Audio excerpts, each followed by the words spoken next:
శ్రీ గురుభ్యో నమ. హరి ఓం. ఈరోజు వీడియోలో కంటి చూపుతో వశీకరణ మంత్ర ప్రయోగాన్ని తెలియజేస్తున్నమాట. మీరు ఎవరైనా సరే మీ సెల్ ఫోన్లో వీడియో కాల్ అయినా సరే మీరు చూసి వాళ్ళతో మాట్లాడితే చాలన్నమాట, వాళ్ళు మీకు వశం అవటం అనేది జరిగింది. అటువంటి పవర్ఫుల్ గల ఒక వశీకరణ మంత్రాన్ని ఈరోజు మీకు నేను తెలియజేస్తున్నాను. అయితే ఈ యొక్క మంత్ర ప్రయోగం అనేది మనం ఏ విధంగా చేయాలి, ఎట్లా చేయాలి అనే దాని గురించి మనం పూర్తిగా తెలుసుకునే ముందు ఎవరైనా సరే కొత్త వాళ్ళు ఈ వీడియో చూస్తూ ఉంటే మన ఛానల్ని సబ్స్క్రైబ్ చేసి లైక్ చేసి షేర్ చేయండి. అదేవిధంగా వశీకరణలు అనేవి ఒక పద్ధతిలో ఒకే విధంగా ఉండవు, ఎందుకంటే అనేక రకాలైన పద్ధతుల్లో ఉంటాయి అన్నమాట. ఈరోజు ఉన్న సమాజంలో ఎట్లా ఉందంటే ఎంతోమంది ఇటువంటి సమస్యలతో కొట్టుమిట్టులాడుతుంటారు అన్నమాట. ఒకళ్ళు నా భార్య నా మాట వింటలేదని, ఒకళ్ళు నా భర్త నా మాట వింటలేదని, లేకపోతే నేను ప్రేమించిన స్త్రీ నా మాట వినటం లేదు, లేకపోతే మా మధ్య పరాయి పురుషుడు వచ్చిన కాడి మా మధ్య తేడాలు అనేవి రావటం జరిగింది. మేము అంతకుముందు చాలా సంతోషంగా హ్యాపీగా ఉన్నాము, కానీ ఇప్పుడు సిచ్యువేషన్ చాలా భయంకరంగా ఉంది.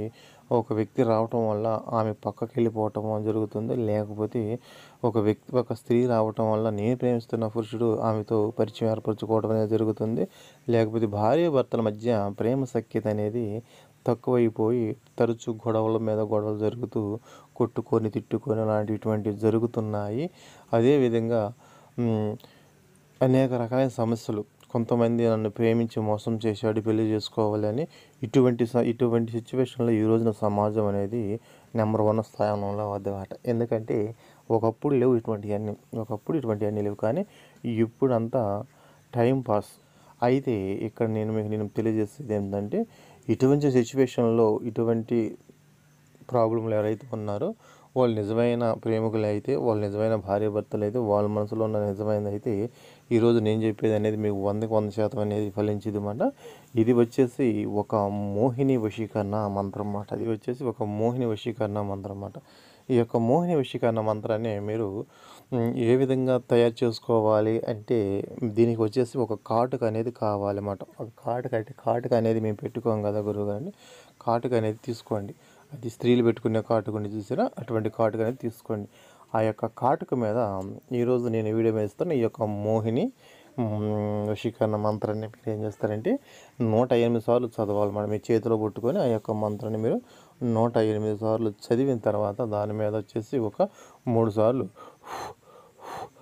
అని ఊదండి. ఊదిన తర్వాత దానికి ఈ యొక్క వశీకరణ శక్తి అనేది ఆ కాటుక మీద ఏర్పడిద్ది అన్నమాట. ఏర్పడ్డప్పుడు మీరు ఏం చేస్తారంటే మీరు ఎవరినైతే వశం చేసుకోవాలి అని అనుకున్నారో చూసామో ఆ యొక్క స్త్రీ మీకు ఎదురుగా వస్తున్నప్పుడు మీరు ఏం చేస్తారంటే ఈ యొక్క కాటుకుని కొద్దిగా లైట్గా అయినా సరే తీసుకొని కింద మీ కనురెప్పలకు అనేది పెట్టుకొని ఆ యొక్క స్త్రీ మీ కళ్ళలో చూసి మాట్లాడే విధంగా మీరు చేసుకున్నట్లయితే మీకు 24 గంటల్లోపే ఆ యొక్క స్త్రీ మీకు దాసోహం అవటం అనేది జరిగింది. అటువంటి పవర్ఫుల్ గల వశీకరణ ఇది మోహిని వశీకరణ మంత్రం అన్నమాట.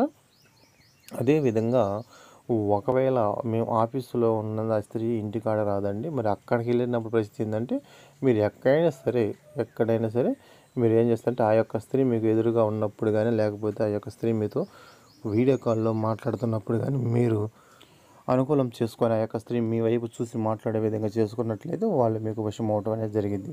ఒకవేళ భార్యాభర్తలు అయితే మీరు ఇంట్లోనే ఉంటారు కాబట్టి మీకు ఎటువంటి ఇబ్బంది ఉండదు. మీ భర్తని కళ్ళలో చూస్తాడు, నీ భార్య భర్త కళ్ళలో చూసేది కాబట్టి ఇటువంటి అనుకూల పరిస్థితులు అయితే నెంబర్ 1గా పనిచేస్తాయి అన్నమాట.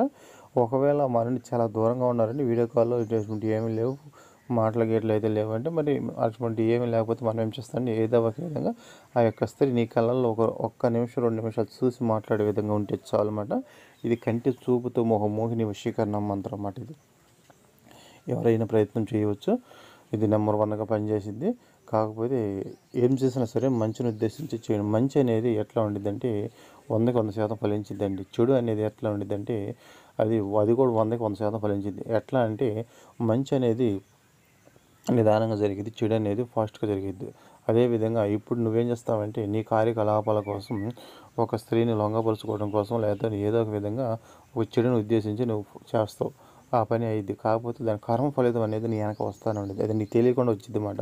కానీ మంచి అనేది అది నిదానంగా జరిగిద్ది, దానికి ఎటువంటి కర్మ ఫలితం అనేది ఉండదు అన్నమాట. అనుకున్నట్టు జరిగి వాళ్ళ జీవితం అనేది బాగుపడుతుంది. కాబట్టి ఏం చేసినా సరే మంచిని ఉద్దేశించి చేయండి, చెడుని ఉద్దేశించి ఎవరు కూడా చేయవద్దు. ఆ యొక్క మోహిని మంత్రం వచ్చేసి నేను వీడియో మీద ఇస్తాను. అక్కడ మోహిని మంత్రాన్ని తీసుకొని మీరు ఆ కాటుక తీసుకొని ఆ కాటుక మీద మీరు 108 సార్లు యొక్క మంత్రాన్ని అనేది చదవాలి. ఏ రోజు చదవాలి, ఎప్పుడు చదవాలి అంటే మీరు ఏ రోజు చదువుకున్నా పర్వాలేదు అన్నమాట. మంచి శక్తి కావాలనుకుంటే మీరు పౌర్ణమి రోజున కానీ అమావాస్య రోజున కానీ మీరు తయారు చేసుకోవచ్చు అన్నమాట. అంటే తయారు చేసి పెట్టుకోండి, పక్కన పెట్టుకోండి, మంత్రాన్ని సిద్ధి పొంది పక్కన పెట్టుకోండి. తర్వాత దాన్ని వాళ్ళ మీద ఎప్పుడు ఉపయోగించాలనే దాన్ని చూసి మీరు ఆలోచన చేసుకుని ఉపయోగించుకోవచ్చు అన్నమాట. అయితే ఈ యొక్క ప్రయోగం వచ్చేసి ఒక స్త్రీకి మాత్రమే పనిచేసిద్ది. అంటే ఒకసారి తీసి పెట్టిన కాటుగా మళ్ళీ రెండో స్త్రీకి కానీ రెండో పురుషుడికి కానీ పనిచేయదు. ఒక వ్యక్తికి ఒకసారి మాత్రమే, ఒక స్త్రీకి ఒకసారి మాత్రమే పనిచేసిద్ది అన్నమాట. మళ్ళీ కొత్త కాటుక తెచ్చుకోవాలి, దాని మీద మళ్ళీ మంత్రం చదవాలి, మళ్ళీ మంత్ర ప్రయోగం అనేది చేయాలి అన్నమాట. ఆ విధంగా ఉండిద్ది. అయితే మీకు అనుకూలతను బట్టి మీరు చేసుకోవచ్చు అన్నమాట.